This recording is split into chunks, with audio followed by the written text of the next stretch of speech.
Hi, it's Scott MacArthur here again. I just wanted to share something with you that I thought might help, and it's something I encountered a few years ago that's had quite a big effect on me.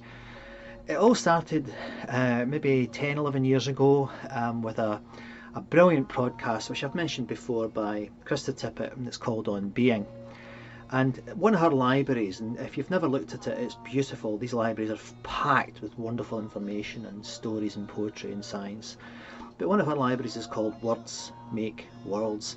Now I heard Paul McGee, the sumo guy, speaking about this recently as well, and he just nailed it. Brilliant speaker. And I think it's really quite important. And about 3 or 4 years ago I did my first TEDx talk, and this was about why facts don't change people.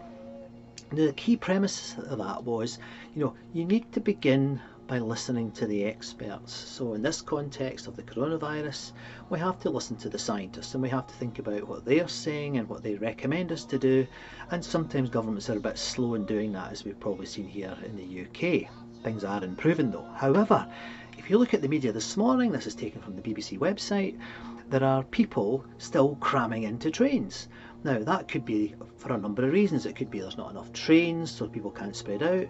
It could be because people are a bit stupid, or it could be because there's an issue here with the way we're communicating with people. Now it's probably a blend of these, but the thing I'd like to focus on is the use of language. Now we're talking about social isolation. Now that makes sense to me. Yeah, I understand that. I think I do anyway, and I think I know what that means. But put your journalistic hat on and it makes you think slightly differently. So if we could communicate like a journalist, not like a scientist, because scientists talk about social isolation. But if you think about it as a journalist would think about it, how would you think about it?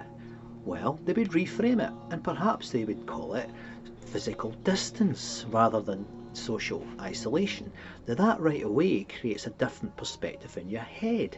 Now bearing in mind in our big cities these days, we don't all speak the native language. So the other thing you need to think about is, okay, how do I make it even clearer so that everybody really understands the gist of what the scientists are saying, but actually enacts them? So let's use pictures. So I'd like to see much more of this out there in terms of making sure everybody understands what the scientists are telling us, but through the filter of the journalists who really get into the psyche of the people who are reading this material. So again, when they talk about us self-isolating, what does that mean from a journalistic and a human perspective? Well, many of us might get that, and that might make some sense. But if you reframe it as, look, just stay at home, that makes much more sense and can be much easier to understand for people.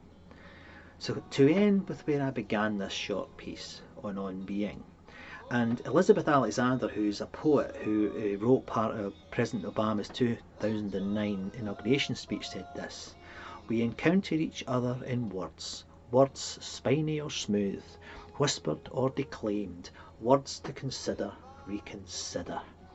I hope you found that interesting. My name is Scott MacArthur. Thank you very much.